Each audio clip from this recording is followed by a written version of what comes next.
ये कहानी एक दर्जी की काफी पुराने जमाने की बात है। एक बार एक राजा एक गांव की समस्या को सुलझाने के लिए गए थे। जब राजा रथ से उतर रहे थे तो अचानक राजा की कुर्ता रथ में फंस गई, जिस वजह से राजा के कुर्ते की एक बटन टूट गई। कुर्ते की बटन टूटने की वजह से राजा का कुर्ता बार बार खिसक जा रहा था, जिस वजह से राजा को बहुत ही शर्मिंदगी महसूस हो रही थी। तो राजा ने मंत्री जी से कहा कि मंत्री जी, अगर इस गांव में कोई दर्जी है तो आप उसे बुला के लाइए, मुझे मेरे कुर्ते की बटन लगानी है। राजा की यह आदत सुनते ही मंत्री जी उस गांव में गए और एक दर्जी को पकड़ के लाए। फिर वो दर्जी राजा के हाथ से बटन लिया और राजा के कुर्ते पे लगा दिया। तभी राजा ने उस दर्जी से पूछा कि आपके बटन लगाने का कितना रुपया हुआ। ये बात सुनते दर्जी ने मुस्कुराते हुए राजा से कहा कि महाराज, इसमें पैसे लेने की कौन सी बात है, छोटा सा ही तो काम था, बटन तो आपके पास था ही, बस मेरा थोड़ा सा धागा लगा, बस इतने से काम के लिए आपसे मैं पैसे कैसे ले सकता हूँ। तभी राजा ने थोड़ा जोर देते हुए कहा कि नहीं नहीं, तुमने मेहनत की है तो उसकी कीमत तुम्हें लेनी ही पड़ेगी।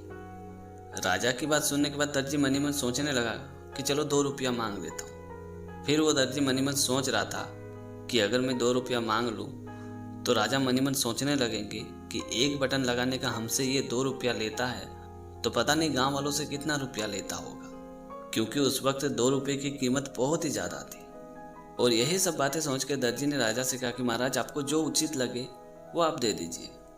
उस दर्जी की बात सुनने के बाद राजा मनी मन सोचने लगे कि अगर मैं इस दर्जी को हिसाब से पैसे ना दूं तो पता नहीं गांव वाले क्या सोचेंगे, मेरी इज्जत भी खराब हो सकती है। और इसी वजह से राजा ने मंत्री जी से कहा कि मंत्री जी, इस दर्जी को 2 गांव दे दो, ये हमारा हुक्म है।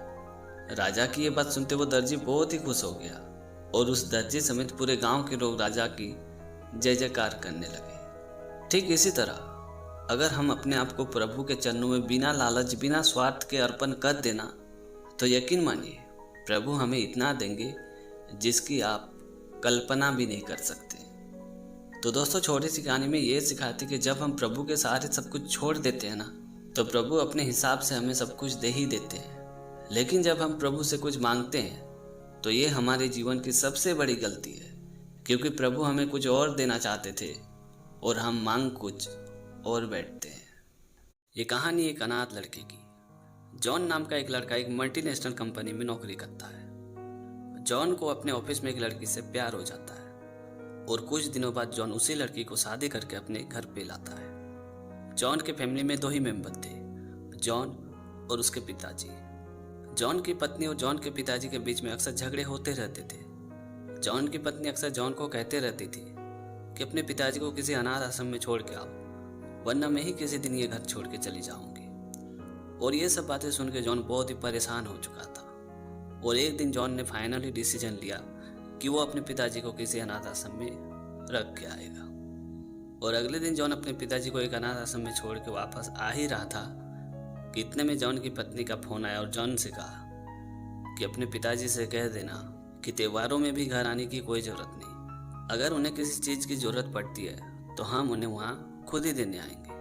और ये मैसेज देने के लिए जॉन जब अनाथ आश्रम के अंदर जाता है तो वो देखता है कि उस अनाथ आश्रम का मैनेजर और जॉन के पिताजी बहुत ही हंस हंस के बातें कर रहे थे। ऐसा लग रहा था जैसे वर्षों से उनकी पहचान है। तभी जॉन ने उस अनाथ आश्रम के मैनेजर से पूछा कि आप मेरे पिताजी को पहले से जानते हो क्या। ये बात सुनते उस अनाथ आश्रम के मैनेजर ने हंसते हुए जॉन से कहा कि हाँ हाँ, बिल्कुल अच्छी तरीके से जानता हूँ, ये वही आदमी है जो आज से 28 वर्ष पहले तुम्हें इस अनाथ आश्रम से गोद लेके अपने घर पे ले गया था। और कितनी इत्तेफाक की बात है कि 28 वर्ष बाद उसी आदमी को वही अनाथ लड़का उसी अनाथ आश्रम में छोड़ के वापस जा रहा है। वाह रे ऊपर वाले, जो जिसको सहारा देता है वो उसी को बेसहारा कर देता है। ये बात सुनते जॉन के पैरों तले जमीन खिसक गई और वो अपने पिताजी के पैरों पे गिरते हुए माफी मांगते हुए कहने लगा कि पिताजी मुझे माफ़ कर दीजिए, हमसे बहुत ही बड़ी भूल हो गई है। इसीलिए कहते हैं कि बहुत कुछ सिखाया है ज़िंदगी के अनजाने सफ़र में, किताबों में वो दर्द था ही नहीं जो पढ़ाया इस ज़माने ने। तो दोस्तों, छोटी सी कहानी में ये सिखाती कि बुढ़ापे में अपने माँ बाप का सहारा बनिए, ना कि उसे बोझ समझ कर अपने घर से बाहर कीजिए। तो दोस्तों, आज की कहानी आपको कैसी लगी कमेंट करके ज़रूर बताना। और अगर आपने हमारे चैनल को अभी तक सब्सक्राइब नहीं किया तो प्लीज़ यार चैनल को सब्सक्राइब कर देना, क्योंकि इस तरह का कंटेंट मैं हमेशा अपने चैनल पे लाते रहता हूँ।